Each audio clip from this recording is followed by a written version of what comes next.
It began without warning. No alarms, no police reports, not even the faintest sign that anything was wrong. On the surface, the streets of London bustled as they always had. Harrods' windows glowed with luxury. Marks and Spencer's aisles filled with the hum of weekend shoppers. The co-op's doors slid open and shut thousands of times a day. But somewhere behind the tills, behind the shelves, hidden inside the secure computer systems these stores relied on, a shadow had already moved in. The intruders called themselves Scattered Spider. The name suited them. They weren't in one place. They weren't even in one country. Some were in Europe, some in the US, others halfway around the world. But connected through the right encrypted channels, they moved like a single organism. Each member, a limb. Each attack, a bite. For months, they went unnoticed.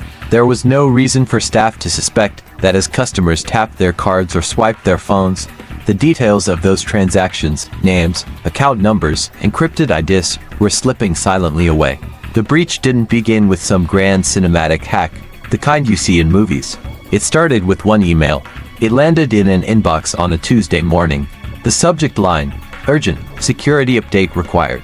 The sender appeared to be the company's IT department. The logo was perfect, the language convincing. The employee who received it didn't think twice. They clicked the link, and just like that, the door opened. Through that door, Scattered Spider walked in. At first, they looked around quietly, mapping the system, finding its weak points. They learned which files held customer data, which servers processed payments, which logins had admin privileges. Then they made themselves at home. In the weeks that followed, they layered their access with stolen credentials. They swapped SIM cards to hijack phone numbers tied to two-factor authentication.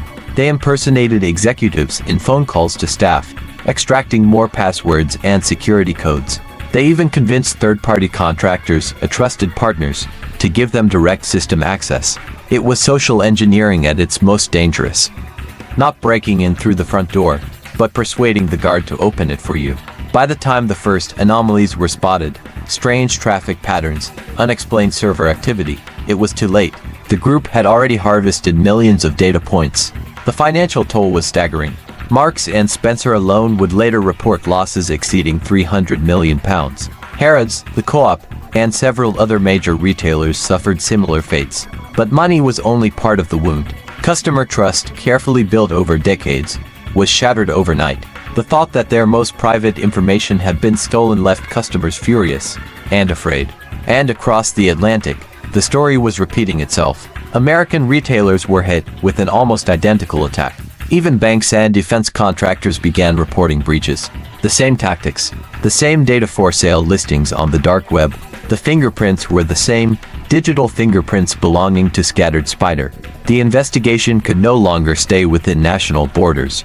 Britain's National Crime Agency reached out to the FBI. Soon, Interpol was coordinating the hunt. It wasn't easy.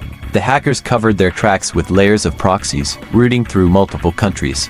They used encrypted messaging apps that vanished after seconds. They worked in different time zones, making their activity harder to pattern. But slowly, a picture began to form. Undercover agents infiltrated the forums they used. A single mistake, a reused username here, a forgotten VPN there, gave investigators a thread to pull. That thread led to a cluster of activity in the UK, specifically in Staffordshire, London, and the West Midlands. In early 2025, the thread snapped tight. Coordinated raids began before dawn. Officers broke through doors. Rooms lit only by the glow of laptop screens were suddenly flooded with flashlight beams. Four suspects were arrested, accused of running the UK arm of Scattered Spider. Laptops, encrypted hard drives, stacks of burner phones. It was a treasure trove of evidence, and a sobering reminder of how deep this network ran. Because even as these arrests made headlines, investigators knew this was just one part of the web. Scattered Spider was not one nest of criminals. It was dozens, maybe hundreds, of independent actors, each connected loosely, ready to scatter and reform somewhere else. Today, some of those arrested sit in cells, awaiting trial. Others are still out there. They've learned from the mistakes of those who were caught. They've adapted, hidden deeper, made themselves harder to find. And while the police keep chasing them, new attacks have already begun. Somewhere, right now, another employee is opening their email. Somewhere, another message sits waiting, urgent, convincing, harmless looking. Another click, another door opened.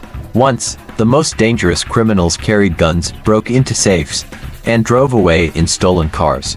Now, they carry nothing but a keyboard, an internet connection, and the knowledge to make it hurt. The ghost hackers of London and New York may have been caught for now, but the hunt for the rest has only just begun. Thank you for listening. Like, subscribe, and hit the bell for more true crime mysteries every week.